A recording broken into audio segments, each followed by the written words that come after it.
Welcome to a place where silence speaks louder than shouting, where polished smiles hide sharp betrayals, and where family loyalty comes with conditions attached. Here, you'll step inside marriages built on omission, dinner tables ruled by unspoken cruelty, and relationships where love is measured in money, status, and control. These are stories where humiliation wears good manners, where husbands protect secrets instead of vows, and where revenge never arrives screaming. It walks in calmly and lets truth do the damage. Every story reveals how dignity becomes the sharpest weapon, how patience exposes what arrogance tries to bury, and how power shifts the moment lies run out of places to hide. If you're drawn to raw emotions, shocking revelations, and endings where silence delivers the final blow, you're exactly where you belong. Stay close, because once the truth enters the room, nothing is ever the same. They never raised their voices. That was the cruelest part. Every insult arrived wrapped in etiquette, delivered with a smile practiced in charity galas and boardrooms. Worth was measured in net worth, bloodlines, and last names that opened doors. Anything else was labeled potential at best, inconvenient at worst. Dinner conversations felt like audits. Questions were never curious, only comparative. Where did that come from? Who paid for that? Was that really the best option available? Affection followed rules. Approval had prerequisites. Love showed up only when it benefited the family image. The phrase, "our standards," floated constantly, soft and lethal. It excused everything: dismissive glances, selective invitations, jokes that landed like small cuts. The silence after those jokes was louder than laughter. Everyone waited to see whether humiliation would be swallowed or resisted. Resistance was considered proof of unworthiness. Across the table sat a husband who understood the rules too well. Silence was loyalty. Agreement was safety.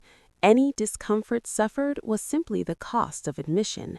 Hands stayed folded. Eyes avoided contact. Support was promised later, in private, where it never arrived. What no one noticed was how carefully that silence was curated. Behind closed doors, money moved quietly. Accounts existed that were never discussed. Deals were made without consent. The family's standards weren't just social, they were financial, and secrets lived inside spreadsheets and offshore signatures. While lectures about class were delivered publicly, borrowed influence was being used privately. Investments tied to others' names, success built on credit that wasn't acknowledged. The humiliation served a purpose. It kept attention away from the truth. Being positioned as less than made it easier to justify exclusion, easier to hide exploitation. It allowed a husband to claim control while presenting himself as a victim of unreasonable expectations. It allowed the family to feel superior while unknowingly benefiting from labor they mocked. Every slight sharpened awareness. Every polite insult became a clue. The cruelty was consistent, rehearsed, and strategic. Standards weren't about excellence, they were about obedience. Anyone who didn't fit was expected to shrink, apologize, or disappear. But silence has a way of collecting interest. The same room that once felt like a courtroom would eventually feel like a confession booth, because standards built on cruelty always collapse under truth. And when they did, every smile that once judged had nothing left to hide behind. Loyalty was always spoken like a vow, never practiced like one.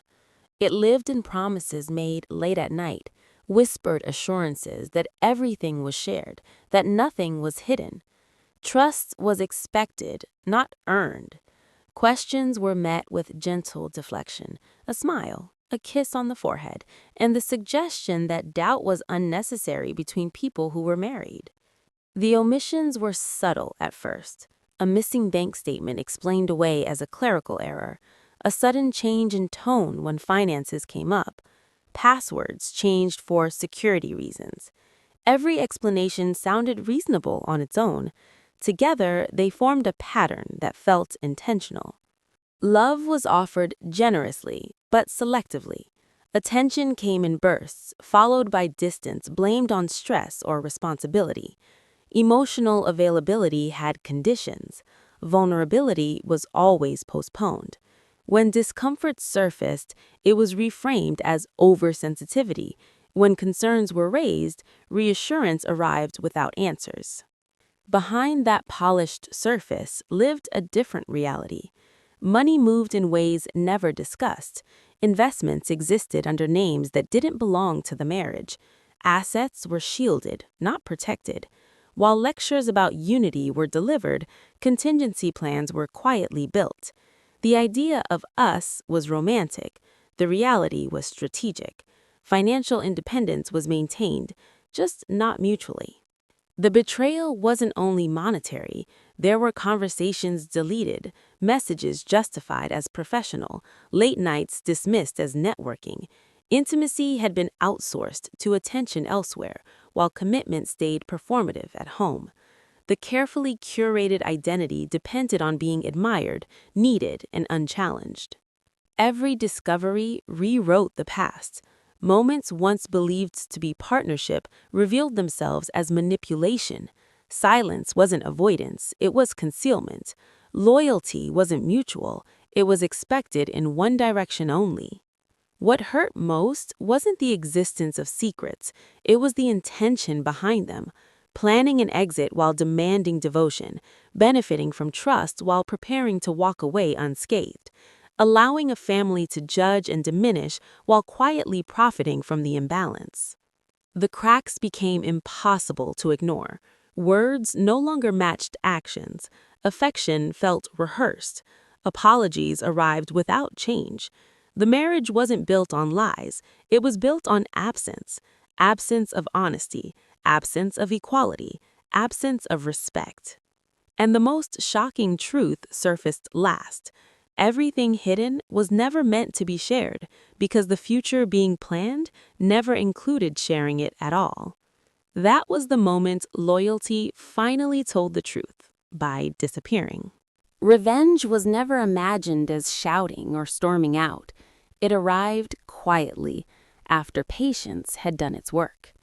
Every slight, every lie, every dismissal had been cataloged without reaction. Silence became a strategy, not a weakness. While others mistook calm for compliance, timing was being sharpened. The room where everything changed was familiar. Polished floors, inherited confidence, conversations dripping with entitlement. Power usually belonged to the loudest voice there, and that voice had always been his. Charm flowed easily, rehearsed stories painting devotion, sacrifice, success. Heads nodded. Approval followed. The image was flawless. What no one noticed was how fragile that image had become. The truth had been gathering weight for months. Financial records copied, messages preserved, signatures traced back to accounts never disclosed. Promises spoken publicly unraveled privately through documents that didn't lie. The betrayal wasn't emotional alone, it was architectural. A future had been designed that excluded partnership entirely while benefiting from its appearance. The moment arrived without warning, not through accusation, but confirmation. A name was introduced, someone whose presence shifted the air instantly. Respect replaced arrogance. Authority redirected attention. Conversations stalled mid-sentence. The hierarchy everyone trusted rearranged itself in seconds. That was when facts surfaced. Investments credited incorrectly, assets hidden behind shell companies, funds diverted under the excuse of protection. Loyalty presented as virtue, while betrayal operated as policy. The husband who claimed transparency suddenly had nothing to say. Confidence collapsed under verification. Faces around the room changed. Admiration curdled into confusion. The family that enforced standards now struggled to understand how control had slipped so completely. Questions demanded answers that couldn't be improvised. No speech was necessary. Evidence spoke fluently. The most painful exposure wasn't the money, it was the intention, preparing for separation while demanding devotion, leveraging silence to secure advantage, allowing judgment to fall elsewhere while playing the role of loyal partner. Power shifted without noise. No insults returned, no explanations offered. The truth didn't need decoration. Watching authority drain from someone who once held it effortlessly was enough. Timing did what confrontation never could. Walking away felt lighter than expected, not victorious, clear. Revenge wasn't about destruction, it was about correction. And when the room finally fell silent, it wasn't because someone spoke louder, it was because the truth arrived right on time. Dignity was learned the hard way after every instinct to explain or defend had been used against me. Whenever questions were raised, they were twisted into accusations. Whenever pain was expressed, it was labeled drama. Silence, it turned out, was the only response that couldn't be manipulated. So silence became deliberate.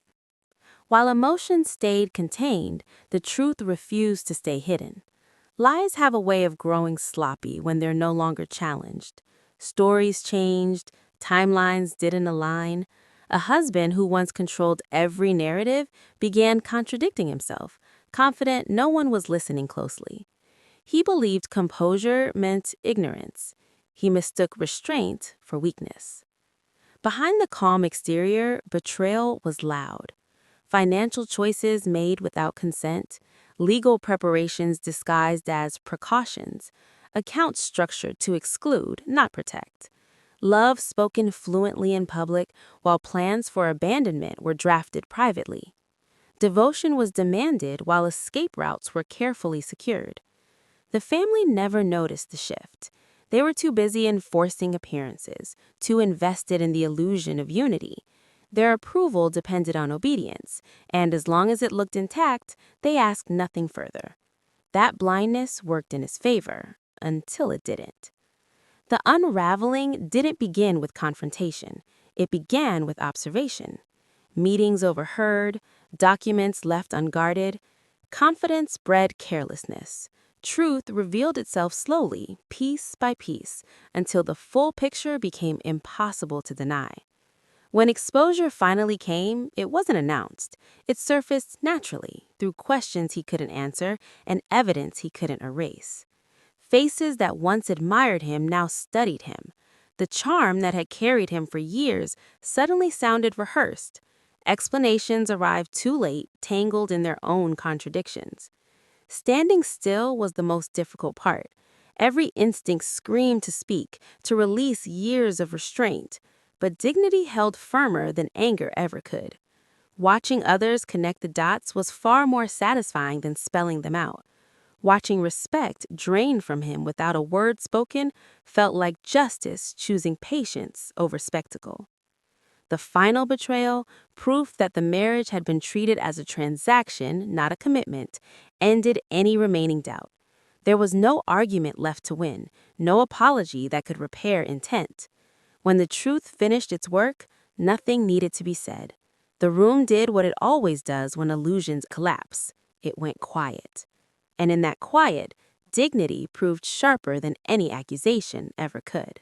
If this story made you feel something, don't forget to like, subscribe, and turn on notifications, because the next truth is already waiting to be told.